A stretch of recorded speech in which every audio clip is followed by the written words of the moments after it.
Okay, selamat sejahtera kepada pelajar. Yang ini adalah ulang kaji soalan tingkatan 1.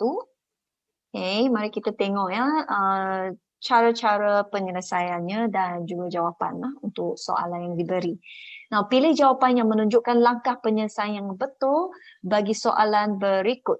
Okey, jadi kita kena tahu macam mana nak selesaikan soalan ini. Okay, dengan menggunakan konsep BODMAS ya. Konsep BODMAS maksudnya kita kena buat kurungan dulu. B adalah untuk bracket, maksudnya kita kena buat apa yang di dalam kurungan dulu. Lepas tu O ialah order. Order maksudnya kita kena ikut urutan dari kiri ke kanan. Lepas tu D dan M maksudnya division and multiplication. Buat darab dan bahagi ya.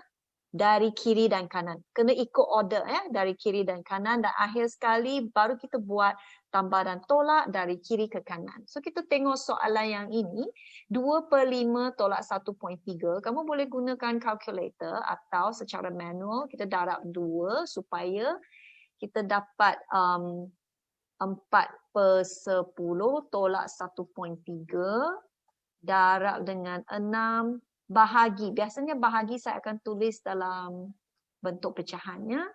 Dan yang ini kita dapat 0.4 tolak 1.3 darab dengan 6 per negatif 0.5. Dan yang ini kita dapat negatif 9. So kita tengok balik pilihan A, B, C, D kita. So dalam A, 2/5 tidak digunakan. Tetapi dia ambil 1.3 darab dengan 6. Salah. Kena buat dalam kurungan dulu. So pilihan A salah. Dan pilihan B kita memang nampak 0.9. Sorry ya. Ini 0.9. Okay. So ini boleh diterima. Ini pun macam betul. Tak betul sebab ini darab. Tapi ini tolak. Okay. So ini salah. So kita tinggal 2 ini sahaja. So kita kena semaklah yang bahagian pecahan ini. Adakah kita dapat negatif 3 atau negatif 12?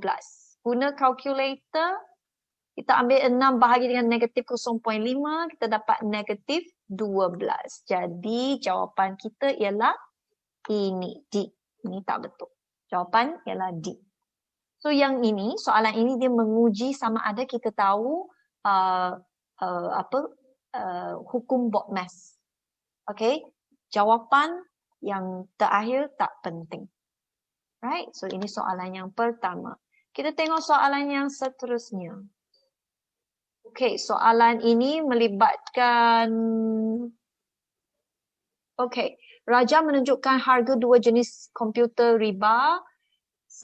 Brand A 1,890, brand B 2,490. Itu adalah harga asal. Sebuah kedai komputer telah membuat promosi bagi beberapa jenama komputer riba. Encik Ayub membeli A dengan harga ini. So Encik Ayub ya. Okay. Encik Ayub pilih A pada harga 1,606.5 dan Madam Chang, Puan Chang, membeli komputer B dengan harga RM2,066.70. Siapa yang mendapat diskaun yang lebih tinggi? So kita kena cari diskaun lah. So untuk jenama A atau untuk Encik Ayub, diskaun macam mana kita kira diskaun? Diskaun, peratus diskaun ya. Peratus diskaun. Sebab diskaun ini kita mengira dari segi peratus, bukan berapa kita potong. Okay, bukan nilai yang telah dipotong. So peratus diskaun ialah nilai yang telah dipotong. Kita ambil 1,890 tolak 1,606.5 bahagi dengan harga asal. Harga asal ialah 1,890 darab dengan 100%. Ya, untuk mencari peratus sesuatu benda, selalunya kalau nak cari peratus diskaun, kita tengok nilai diskaun, nilai yang telah dikurangkan, bahagi dengan nilai asal. Nilai asalnya ialah nilai sebelum dikurangkan harga darab dengan 100%. Okay, so dengan itu kita guna kalkulator, kira nilainya. Okay, kita ambil 1809. Tolak dengan 1606.5 bahagi dengan 1890. Okey, darab dengan 100%, kita ada 15% di sini. Manakala untuk Madam Chang, peratus diskaun dia, kita ambil nilai yang telah dikurangkan iaitu 2490 tolak dengan 2066.7 bahagi dengan nilai asal. Nilai asal lepas tu darab dengan 100%. Okey, dengan ini 2490 tolak dengan 2066.7 bahagi dengan 2490. Okey, darab dengan 100%. Jadi kita ada 17%. Okey? Kita tak tengok nilai yang telah dikurangkan. Kita bandingkan nilai yang dikurangkan kepada dengan nilai asal. Okey, dari situ siapa dapat diskaun yang lebih tinggi? Of course yang 17 lah lebih tinggi. Jawapan ialah Madam Chang. Okey? So, dengan seterusnya, kita cari soalan yang nombor 3, cari ke semua faktor sepunya. Bagi 24 dan 40. So, faktor sepunya, kita carilah untuk 24, apakah faktor dia? Okey, kita selalu, kita cari pasangan hasil darab. Dari 1 hingga 24 ya. 1 darab dengan 24, 2 darab dengan 12, 3 darab dengan 8, 4 darab dengan 6. Lepas 4 ialah 5, 5 tak ada. Lepas 5 ialah 6. 6 telah muncul di sini. So kita berhenti kat sini. Ini merupakan faktor bagi 24. 1, 2, 3, 4, 6, 8, 12, 24. Merupakan faktor kepada 24. Manakala untuk 40 pula, benda yang sama kita buat. 1 darab dengan 40. Tolak dengan 20. Sama dengan 2 darab dengan 20. 3 tak dapat. 4 darab dengan 10. 5 darab dengan 8. 6 tak ada. 7 tak ada. 8. So kita berulang. Okay? 8 di sini. Jadi kita boleh berhenti apabila kita nampak nombor berulang di sebelah sini. Ya? Okay. Jadi dari situ kita carilah faktor yang sepunya. 1, 1. 2, 2, 4, 4, 8, 8. Itu saja. Jadi 1, 2, 4, 8 merupakan jawapan. Jawapannya ialah B. Okey? So, seterusnya. Kita tengok soalan 4. Okey, soalan 4. Daisy membentuk 3 garis lurus dengan jalur kertas berukuran 4 cm. So, kita ada 4 cm. Okey, kita ada 4 cm. Lepas tu 9 cm. Dan satu lagi ialah 12 cm. Okey, so bermula dari tempat yang sama. Okey, Daisy membentuk 3 garis lurus. So, kita akan sambunglah 4 cm, 4 cm, 4 cm dan seterusnya.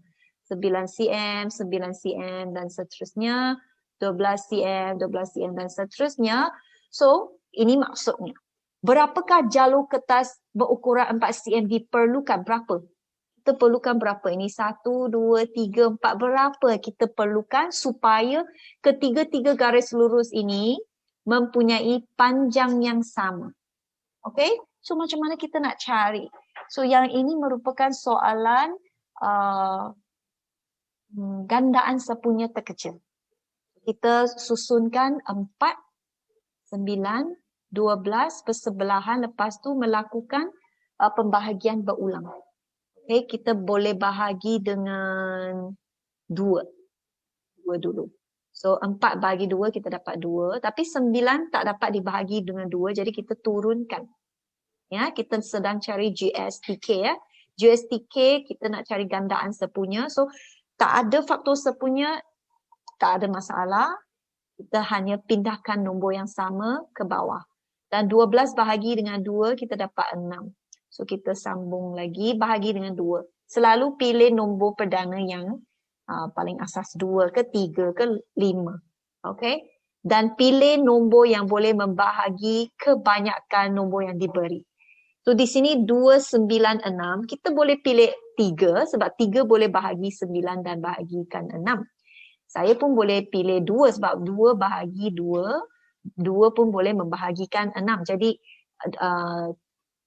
2 nombor daripada 3 nombor itu boleh dibahagi genap oleh 2. Maka saya akan pilih nombor itulah. So 2, 1. Nak pilih 3 pun boleh ya, tak ada masalah. Turunkan 9. Yang ni 3. Sekarang kita tinggal 3 sahaja. 1 memang sudah jadi 1, turunkan. 9 bagi 3, 9. 3 bagi 3 kita dapat 1. Kita sambung ya sebab objektif kita ialah sehingga setiap nombor di bawah ini telah diturunkan kepada 1. So, kita berhenti apabila dapat 1 untuk semua nombor. Okay? So di sini GSTK kita ialah ni. Kita ambil 2 dah dengan 2 dah dengan 3 dah dengan 3. 36. So apa maksud 36? Ini 4 cm, ini 9 cm, ini 12 cm. So ketiga-tiga nombor ini mempunyai gandaan sepunya terkecil iaitu 36 cm. Maksudnya mereka akan mencapai panjang ukuran yang sama, yang pertama. Okay, iaitu 36 cm. Jadi berapakah bilangan jalur kertas 4 cm diperlukan? So, bilangan jalur 4 cm. Sebab kita nak mencapai 36 cm, kita ambil 36 bahagi dengan 4, kita dapat 9. Jadi kita memerlukan 9 keping jalur kertas. Jadi jawapan kita ialah B. Okay? Alright, soalan seterusnya. Kita tengok soalan 5. Raja di sebelah menunjukkan sebuah pepejal kubus dan sebuah pepejal cuboid. Kubus maksudnya semua sisi bagi permukaan kita adalah sama besar. So kita tandakan macam ni. So mungkin saya boleh label dia sebagai X ya, sebab dia sama ni kubus. Lepas tu tapak cuboid yang berbentuk segi 4 sama. Tapak cuboid, okey, ni cuboid kita. Tapaknya merupakan segi 4 sama. So tandakan 4 cm dia kata. Okay, luas permukaan bagi kubus dan cuboid adalah sama. Luas permukaannya, so kita kena cari tinggi kubus itu. Maksudnya kita kena cari X lah. Okay.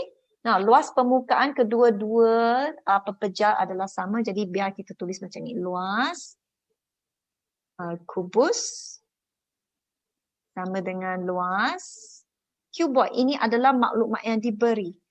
Lepas tu langkah yang seterusnya kita fikir macam mana kita nak cari jumlah luas kubus. Kan kita ada berapa permukaan? 6 permukaan. Okay, depan belakang, kiri kanan, atas bawah.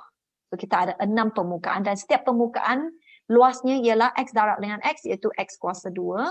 So kita ambil 6 X kuasa 2 sama dengan luas cuboid pula kita ada bawah dengan atas iaitu 16. So 2 kali 16. Okay. Tambah depan belakang. Okay. Depan dan belakang. Okay. 4 darab dengan 11.5. Okey. 2 kali dengan 4 darab 11.5 dan kiri kanan. Okey, jangan lupa kita ada kiri sini dan kanan di sini.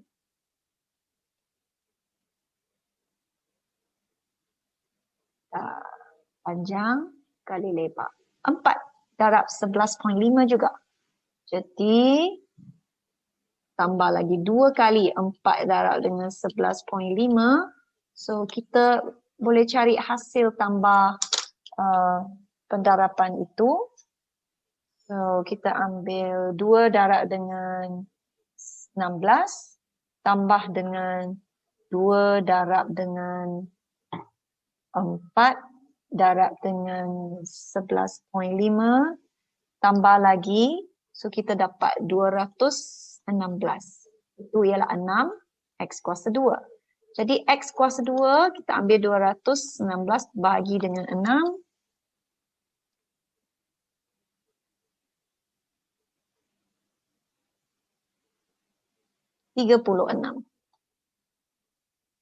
Okey, jadi X kita ialah punca kuasa 2, 36, jawapannya ialah 6. Ini jawapannya, 6. Okey, 6 cm atau tulis 6. Okey, so ini soalan nombor 5. Nombor 6 pula. Diberi 2 kuasa 2 darab 3 kuasa 2 darab 5 kuasa 2 sama dengan K kuasa 2. Kita kena cari nilai bagi K per 10 kuasa 3. So sebelum itu kita kena carilah apakah nilai K. So kamu tengok di sini, ni soalan 6. Okay, 2 kuasa 2 darab 3 kuasa 2 darab dengan 5 kuasa 2 sama dengan K kuasa 2. Kuasa 2 itu boleh difaktorkan. 2 darab 3 darab dengan 5 sama dengan K kuasa 2. Okay. Lepas tu dalam ni kita boleh darab lah. So kita ada 30 kuasa 2 sama dengan K kuasa 2. Okay, lepas tu di sini jelas. Okay, K kuasa 2 sama dengan 30 kuasa 2, maka K ialah 30. Dah dapat cari K, kita letak dalam soalan yang diberi iaitu K per 10 kuasa 3. So 30 per 10 kuasa 3. Kita dapat 3 kuasa 3 iaitu 27. Ini jawapannya. Ini guna calculator ya. Kalau kamu tak tahu 3 kuasa 3 guna calculator. So jawapan K per 10 kuasa 3 ialah 27. So ini soalan 5 dan 6 dan seterusnya kita tengok soalan 7 dan juga 8. Nah, soalan 7 tak susah. Kita ada X, Y dan juga kita ada Z. Kita nak cari nisbah X kepada Y kepada Z. Macam mana kita buat yang ni? Buat macam ni lah. X kepada Y, tuliskan nisbahnya 2 kepada 3. Lepas tu kita diberi Y kepada Z. Y kepada Z kita tulis di bawah sebab kita ambil Y berbanding dengan Z. Nilai dia ialah 4 kepada 3. Jadi kita tengok yang bertindih itu ialah Y kita. Yang bertindih tu nilainya ialah 3 dan 4. Dia benda yang berlainan. Jadi kita kena cari satu nombor gandaan terkecil. So 3 dengan 4, nombor gandaan terkecil, GSTK ya, gandaan sepunya terkecil ialah 12. Macam mana? Darab dengan 4, darab dengan 4. So, mesti darab benda yang sama. Dan yang ni untuk mendapat 12, kita darab dengan 3. Jadi, sebelah kiri darab dengan 3, sebelah kanan kita kena darab dengan 3 juga. Lepas tu, kita samakan. Sekarang Y mempunyai nilai yang sama. Jadi, pada masa yang sama, nilai untuk X ialah 8. Nilai untuk Z ialah 9. Jawapan kita X kepada Y kepada Z ialah 8 kepada 12 kepada 9. Ini jawapannya. Okey? Sebab kita nak X, Y, Z yang bertindih ialah Y. So ini cara kita buat nisbah. Okey, soalan seterusnya.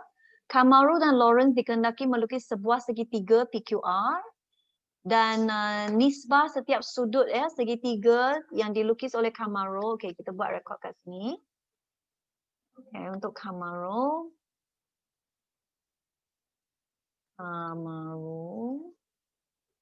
Sudutnya, okey, sudut P banding dengan sudut Q berbanding dengan sudut R.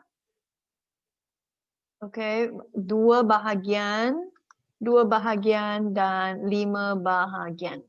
Manakala untuk Lawrence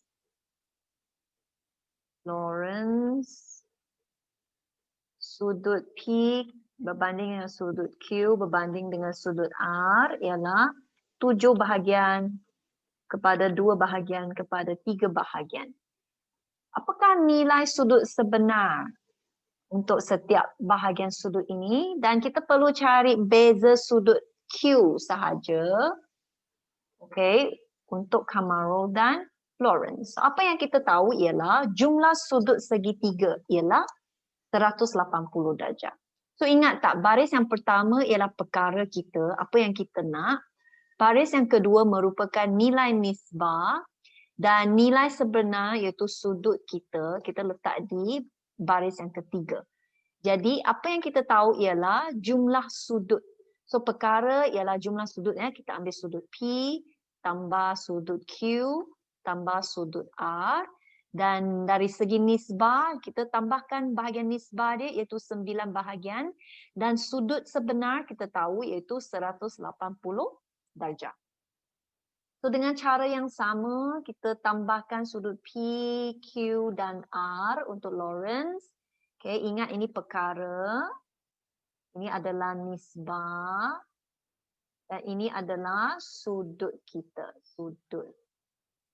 Okey, jadi jumlah nisbah kita ialah 12 dan jumlah sudut ya nilai sebenar ialah 180 darjah. Okey. Jadi kita kena tanya sendiri macam mana kita dapat 180 darjah daripada 9. Kita darab dengan 20, betul tak?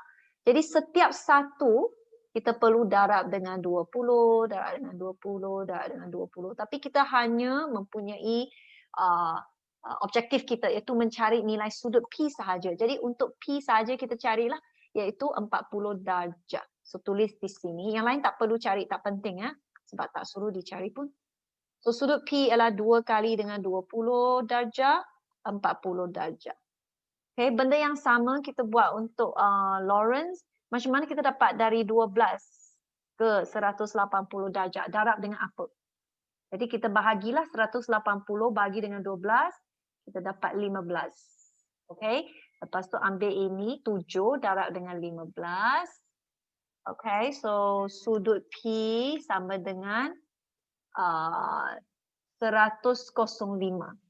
Okay. 7 darab dengan 15 darjah. Kita dapat 100,5 darjah. Dan cari beza. Cari beza kita ambil sudut Lawrence tolak dengan sudut Camaro. So beza kita ambil 105 tolak dengan 40. So jawapan kita ialah 65. So C ialah jawapan kita. Okay, seterusnya kita tengok soalan 9.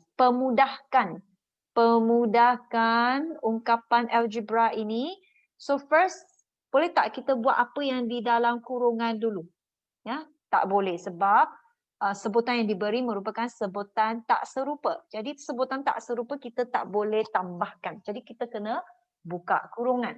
So untuk kurungan yang pertama, depan tak ada negatif ya. Jadi kita hanya buka macam tu saja. Lepas tu untuk membuka kurungan yang kedua, depan tu ialah tambah. Tambah maksudnya kalau buka kurungan ni, ya seolah-olah ada satu nombor 1 di depan, darab. Darab. Sebab kurungan pun bermaksud darab ya dengan nombor di depan kurungan. Jadi kita positif darab dengan P, dapat positif P, darab dengan negatif. Positif darab negatif, kita dapat negatif 2NP.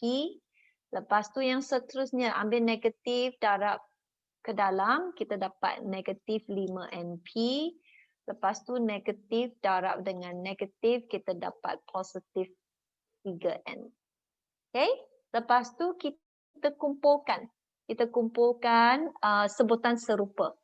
Okay. Membawa sama tanda di depannya. So kita ada N tambah dengan 3N. Lepas tu tambah NP. Ada lagi NP tak di sini? Okay. Negatif 2NP. Negatif 5NP. Lepas tu kita ada P sahaja. Negatif 6P tambah P. Okay. Jadi kita untuk sebutan yang serupa kita menjalankan operasi asas lah. N dan 3N. So kita ada 4N. NP tolak 2NP tolak 5NP. Seolah kita ada RM1. Lepas tu kita hutang RM2. So masih hutang RM1 ya. Hutang lagi RM5. So jumlah kita hutang RM6. Okay. Dan negatif 6P tambah P. So kita dapat negatif 5P. Ini jawapan kita. Itu sahaja. Maksudnya mempermudahkan ungkapan algebra. Okay. Soalan 10. Diana berumur Y tambah 8 tahun, manakala adiknya berumur 10 tolak Y tahun. Kita kena cari jumlah umur mereka pada 4 tahun yang lepas. So 4 tahun yang lepas, 4 tahun lepas, umur Diana ialah Y tambah 8 tolak dengan 4 ya. Iaitu Y tambah 4. Adik 10 tolak Y tolak dengan 4 sebab 4 tahun yang lepas ya. So 10 tolak 4 so kita ada 6 tolak Y. Jadi jumlah so D tambah A. Kita ambil Y tambah 4 tambah 6 tolak Y. See Y tolak Y tak ada Y lagi. So 4 tambah 6 jawapannya ialah 10 sahaja. So berhati-hati ya sebab 4 tahun yang lepas okay, kedua-dua kena ditolak 4. Jadi jumlah yang ditolak ialah tolak 8. So sesiapa yang menggunakan cara cari jumlah dulu. D tambah A, Y tambah 8 tambah 10 tolak Y. Y dengan Y dimasukkannya, kita dapat 18. Okay, lepas tu 4 tahun yang lalu, 4 tahun yang lepas, D tambah A, jangan tolak 4 sahaja ya, kena tolak 2 kali 4. Kerana setiap satu tolak 4. Tolak 4. Jadi 2 kali kita kena tolak. Baru kita dapat 10. So sesiapa yang dapat 14 tu dia kesilapan lah. Okay, kesilapan dari segi konsep. So itu penyelesaian untuk soalan sampai 10. Dan soalan kita ada berapa lagi? 3 soalan yang terakhir. Okey, kita tengok soalan 11. 4P tambah dengan 3 sama dengan 32. Kita nak selesaikan.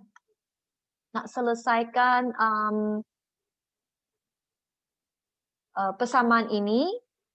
Ini maksudnya 4 darab dengan P tambah 3. 4 darab. Jadi yang darab itu saya boleh pindah ke sebelah sana dulu.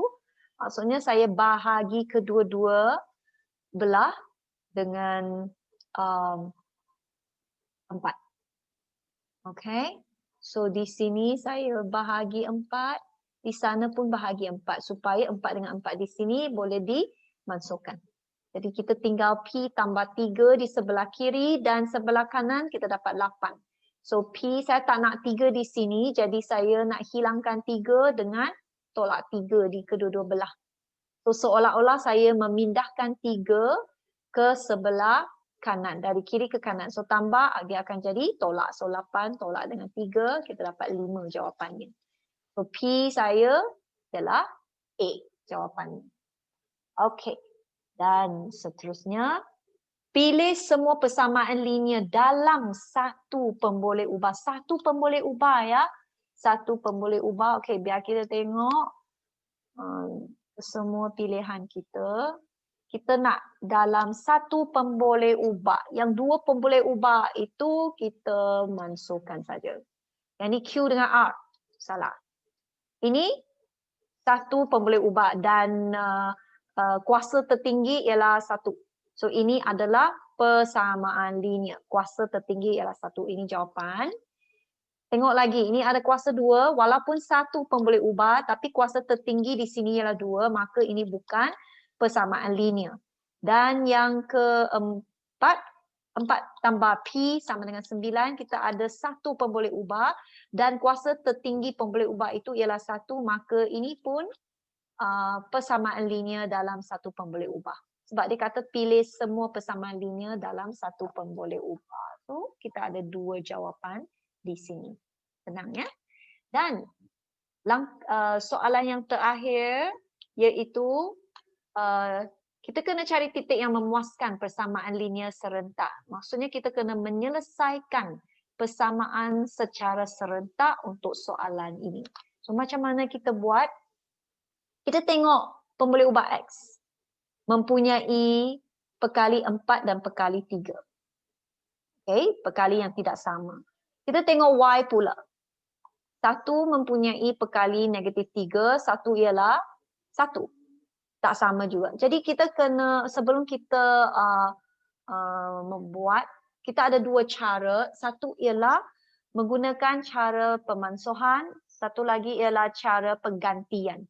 So saya akan pilih, saya akan buat 2 cara. Satu ialah penggantian, satu ialah pemansuhannya. So biar saya padamkan yang ini. Okay.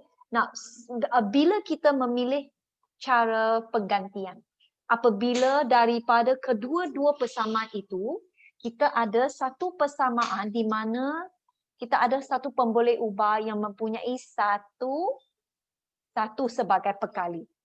Okay. Kalau dalam persamaan itu, perkali kita semua ada nombor. Nombor yang lebih daripada 1. Jadi kita tidak boleh pilih cara penggantian. Okay, kalau kita pilih cara penggantian, kita mungkin akan kena melibatkan pecahan lah. So pecahan biasanya kita akan membuat kesilapan. So untuk ini, okay, penggantian. Okay. Penggantian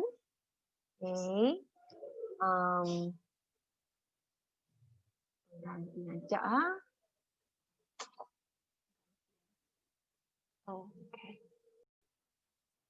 Okay. Cara penggantiannya, kita pakai apabila salah satu pemboleh ubah mempunyai 1 sebagai perkali. So untuk ini, saya labelkan 4x tolak 3y sama dengan negatif 1. Saya label ini sebagai persamaan 1. Dan persamaan yang kedua, 3x tambah y sama dengan 9. Saya pindahkan 3x ke sebelah kanan supaya y dijadikan perkara kita. Dan yang ini saya label sebagai persamaan 2. Sekarang kita nak gantikan, ini cara penggantian. Gantikan persamaan kedua ke dalam persamaan 1. So, persamaan 2 perkara y. Maksudnya kita nampak y saja, kita akan ganti dengan 9 tolak 3x ya. So daripada kita tengok persamaan 1, kita salin bulat-bulat kecuali apabila sampai y kita ganti dengan 2, iaitu 9 tolak 3x ya. Okey, sama dengan negatif 1. Lepas tu kita buka kurungan. 4x tolak dengan 27 tambah dengan 9x sama dengan negatif 1. Gabungkan sebutan yang serupa. So 4x tambah 9x macam 4 balun tambah dengan 9 balun. So jumlah kita ada 13 balun ya. 13x sama dengan negatif 1 tambah 27. Tak nak 27 di sebelah kiri, pindah ke sebelah kanan. Tolak operasinya akan jadi tambah. So kita ada 26 di sini. So 13x sama dengan 26. Jadi x ialah 26 bahagi dengan 13. So kita dapat 2. X kita 2. Jadi daripada persamaan 2 tadi, di mana y ialah perkara kita, kita letak nilai x ke dalam persamaan yang kedua. Okey, tolak 3 dengan 2 ya. So 9 tolak dengan 6. Kita dapat 3. Dan soalan kata cari titik ya. So titik penyelesaian kita ialah titik penyelesaian. Maksudnya kita kena letakkan jawapan kita dalam koordinat.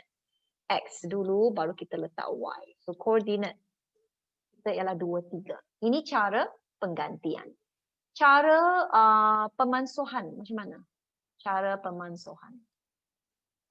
Elimination method. Nah, cara pemansuhan saya nak mansuhkan sama ada X atau Y. So di sini tips untuk memilih ialah kita nak cari pemboleh ubah yang mempunyai pekali yang sama. Dalam case ini, pekali untuk X, okay, ialah 4, satu ialah 4, satu ialah 3. Pekali untuk Y, satu ialah negatif 3, satu ialah 1. Kalau saya nak samakan 4 dengan 3, saya kena cari GSTK. Kedua-dua kena darab dengan satu nombor supaya mendapat gandaan sepunya terkecil. Tapi kalau saya pilih untuk memansuhkan Y, saya hanya tukar pekali 1 ini kepada 3. So, maksudnya, saya akan pilih untuk pilih pemboleh ubah Y. Pilih dia supaya dia akan dimasukkan lah. So 4X tolak 3Y sama dengan negatif 1. Okay. Biar kita ada tabiat atau tabiat untuk melabelkan persamaan kita. Jadi untuk persamaan 2, 3X tambah Y sama dengan 9. Label ini sebagai persamaan 2. Dan apa yang kita nak buat, kita nyatakan di sebelah kiri. So persamaan 2 saya nak darab dengan 3. So setiap sebutan mesti didarab dengan 3. So 3 darab dengan 3, 9X. Y darab dengan 3, 3Y.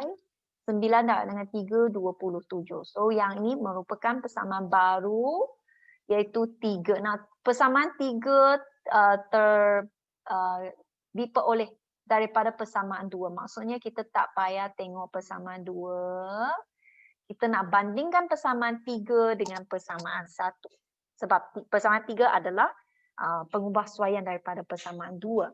So kita mengubahsuaikan sebegini kerana saya nak Y saya mempunyai nilai pekali yang sama atau serupa. Dalam case ini kita ada negatif 3Y dan juga 3Y. So macam mana saya nak mansuhkan Y? Saya terus ambil ini tambah dengan ini. Dengan itu saya ambil persamaan 1 tambah dengan persamaan 3. So 4X tambah dengan 9X kita ada 13X. Negatif 3Y tambah 3Y kita dapat 0. Negatif 1 tambah dengan 27 kita dapat 26. So X sama dengan 26 bahagi dengan 13, 2. Dan daripada, okay, pilih yang mana satu? Daripada, jangan pilih 3. 3 ialah persamaan yang telah dikembangkan. Kita selalunya pilih persamaan yang asal atau persamaan yang lebih senang untuk kita kira. So dalam case ini saya akan pilih persamaan 2 daripada persamaan 2. So 3X tambah Y sama dengan 9, di mana X kita ialah 2. So 6 tambah Y sama dengan 9, maka Y ialah 9 tolak dengan 6, kita dapat 3. Jadi titik penyelesaian kita ialah X, Y, 2, 3. Tengok, dua cara yang berlainan mesti mendapatkan satu penyelesaian yang sama. Itu saja langkah-langkah penyelesaian untuk soalan kuis kita. Sekian saja, terima kasih.